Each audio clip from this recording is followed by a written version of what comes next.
Good morning everyone. आपका DLSA Faridabad के YouTube channel पे स्वागत है।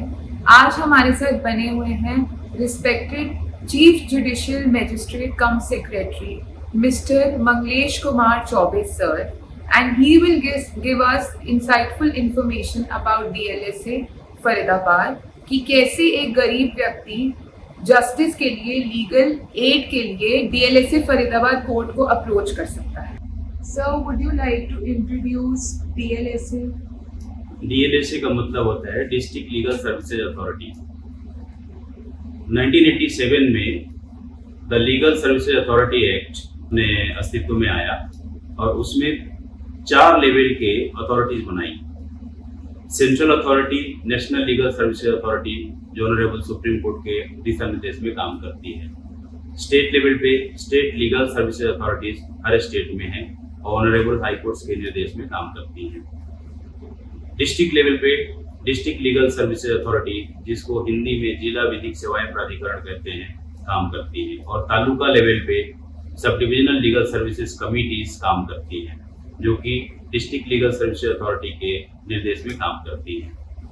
इनका गठन गरीबों को न्याय दिलाने के लिए, free and competent legal services दिलाने के लिए किया गया था।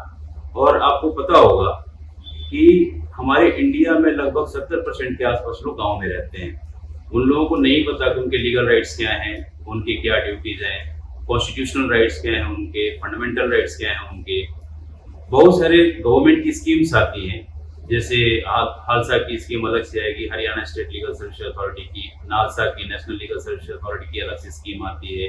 गवर्नमेंट की बहुत सारी स्कीम्स आती हैं, जैसे आपको अंत्योदय योजना है या इसी तरीके की हर तरीके की योजनाएं हैं।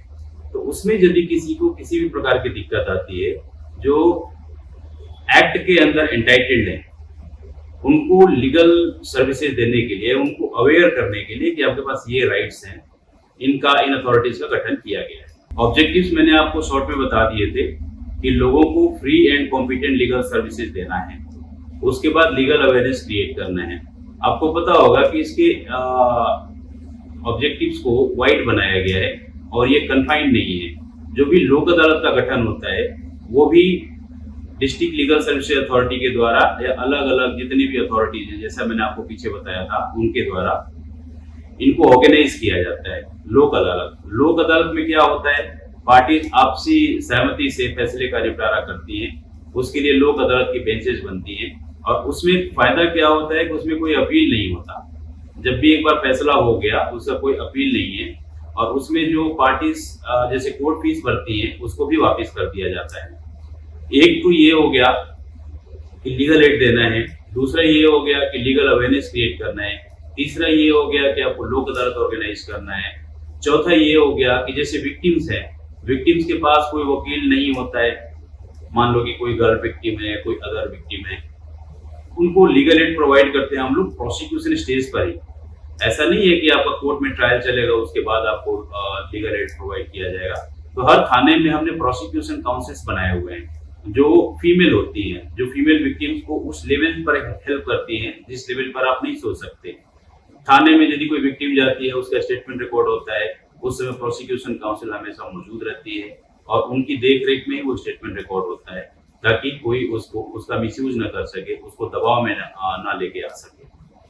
इसके अलावा क्या होता है कि प्री अरेस्ट और अरेस्ट के स्टेज पे, क्योंकि हमारा पर्पस ये नहीं है कि सिर्फ हम विक्टिम को देंगे लीगल एड, किसी भी व्यक्ति को जो इस एक्ट के तहत एंटाइटल्ड है उसको हम लोग लीगल एड देते हैं। तो प्री अरेस्ट और अरेस्ट के स्टेज पे हम एक्यूज को भी देते हैं। हर थाने में हमने ड्यूटी रोस्टर बनाए हुए हैं, हर थाने में एक पैनल एडवोकेट हमेशा मौजूद रहता है। जब भी आपको जरूरत पड़ेगी, किसी भी एक्यूज को आपने अरेस्ट किया हुआ है और आप उसके पास कोई लीगल एड अवेलेबल नहीं है, अपना काउंसिल नहीं है, तो उसको हम लोग थाने पर ही लीगल एड प्रोवाइड करते हैं। उसके बाद जब एक्यूज को लेके आते हैं कोर्ट में, कंसर्न कोर्ट में, तो वहां पर रिमांड आवर्स लॉयर्स हम लोगों ने अपॉइंट कर रखे हैं, पैनल एडवोकेट्स ही होते हैं। हमारे पास एक सिस्टम है पैनल एडवोकेट्स का और पीएलबीज का, पैरा लीगल वॉलंटियर्स का। तो पैनल एडवोकेट्स इसी काम के लिए लगाए जाते हैं कि जो भी नीडी है, जो भी एंटाइटल्ड है, उसको कंसर्न स्टेज पर लीगल एड दिया जाए। तो रिमांड का स्टेज क्या होता है एक्यूज को पहले अरेस्ट करते हैं और 24 घंटे के भीतर उसको कोर्ट में पेश किया जाना जरूरी होता है। ये लीगल और कॉन्स्टिट्यूशनल राइट दोनों हैं एक्यूज का, हर एक्यूज का। उसको रिमांड के स्टेज में जब पहली बार उसको किसी पुलिस रिमांड या जुडिशियल रिमांड पे ले जाना होता है, वहां पर भी उसके पास वकील होता है, पैनल एडवोकेट होता है। उसके बाद हर एक्यूज को जैसी एप्लीकेशन आती है उसके पास अपना कोई काउंसिल नहीं है उसको, और कस्टडी वाले में तो एवरी केस में जिसमें भी किसी को जरूरत है, जो भी उसकी फाइनेंशियल कंडीशन है, जो भी उसकी कंडीशन है, उसको लीगल एड मुहैया कराई जाती है जो फ्री एंड कॉम्पिटेंट होती है। एक गरीब इंसान डीएलएसए को कैसे कांटेक्ट कर सकता है? और डीएलएसए को कांटेक्ट करने के लिए सबसे पहले तो गरीब इंसान की जो मंथली इनकम होनी चाहिए, एनुअल इनकम, वो 3 लाख से कम होनी चाहिए। वो हमारे पास परमानेंट हेल्पलाइन नंबर्स हैं। आप कभी भी गूगल पे जाओगे, जिला विधिक सेवाएं प्राधिकरण, यदि हिंदी में आप जानते हो तो, अदरवाइज आप इंग्लिश में डिस्ट्रिक्ट लीगल सर्विस अथॉरिटी, जिस भी डिस्ट्रिक्ट का हो उसमें आप जाएंगे, उसमें आपको सारा डिटेल मिलेगा, ईमेल आईडी भी मिलेगा और आपको फोन नंबर भी मिलेगा। उसके अलावा एक नेशनल हेल्पलाइन नंबर भी है। उसके बाद यदि आप ये सब कुछ भी नहीं समझ में आता है तो कंसर्न कोर्ट कॉम्प्लेक्स में आप जाएं। जैसे हमारे यहाँ सेक्टर 12 में जिला कोर्ट है, डिस्ट्रिक्ट कोर्ट है, उसमें आप जाएंगे तो 2 बिल्डिंग है, एक पुरानी बिल्डिंग है, एक नई बिल्डिंग है। तो पुरानी बिल्डिंग के फर्स्ट फ्लोर पर ही, ग्राउंड फ्लोर पर ही आपको जिला विधिक सेवाएं प्राधिकरण का ऑफिस मिलेगा। वहां पर आप जाएं, आप अपनी एप्लीकेशन दें और आपको विधिक सेवाएं मुहैया कराई जाएंगी। क्या एक जनरल कैटेगरी का इंसान जिसके पास बिलो पॉवर्टी लाइन कार्ड नहीं है वो डीएलएसए को अप्रोच कर सकता है? हमारे हरियाणा में जो भी व्यक्ति 3 लाख से कम जिसकी आय है उसको फ्री लीगल एड अवेलेबल है, और उसमें अलग अलग कैटेगरीज हैं। जैसे कोई फीमेल है, उसके लिए आय का कोई क्वालिफिकेशन नहीं, इनकम का कोई क्वालिफिकेशन नहीं है। यदि कोई चाइल्ड है, उसको इनकम का कोई क्वालिफिकेशन नहीं है।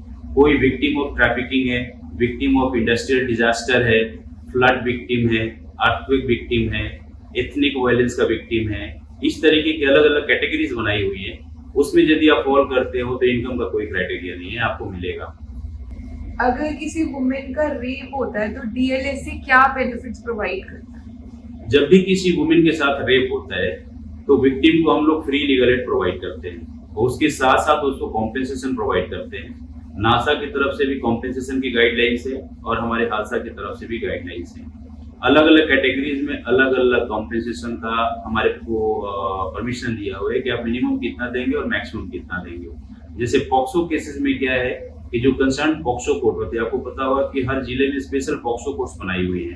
तो पॉक्सो कोर्ट्स ही डिटरमाइन करके देता है कि आपको कितना कॉम्पेंसेशन देना है। कॉम्पेंसेशन तो डिस्ट्रिक्ट लीगल सर्विस अथॉरिटी ही देती है, लेकिन क्वांटम उसका वो पॉक्सो कोर्ट ही डिटरमाइन करती है। किसी और केस में हमारे पास सिर्फ रिकमेंडेशन आता है या एप्लीकेशन आता है, इनको कॉम्पेंसेशन की जरूरत है। और कॉम्पेंसेशन का मतलब ये नहीं है कि हमेशा फाइनल कॉम्पेंसेशन ही होगा, इंटरिम कॉम्पेंसेशन की भी व्यवस्था है, और नीड बेसिस पर उसको इंटरिम कॉम्पेंसेशन का हम लोग डिटरमाइन करते हैं और उसकी क्वांटम को डिसाइड करते हैं। इसके अलावा अभी पॉक्सो केसेस में स्पेशल कॉम्पेंसेशन की व्यवस्था की गई है। हमारे यहाँ कई सारे केसेस ऐसे होते हैं जिसमें खाने के लिए भी कुछ नहीं होता, कपड़ा पहनने के लिए भी नहीं है, और भी बहुत सारी दिक्कतें होती हैं। तो इमीडिएट कॉम्पेंसेशन के रूप में हमारे पास भी ये पावर है और चाइल्ड वेलफेयर कमेटी के पास भी ये पावर दी गई है। मेडिकल हेल्प भी हम देते हैं, फ्री मेडिकल एड किसी भी हॉस्पिटल से कोई भी विक्टिम ले सकती है, रेप की विक्टिम। आई होप ये जानकारी आपके लिए हेल्पफुल रही होगी। किसी भी और जानकारी के लिए आप नीचे कमेंट सेक्शन में कमेंट कर सकते हैं। इस चैनल पे बने रहिए और जानकारी के लिए लीगल एड से रिलेटेड।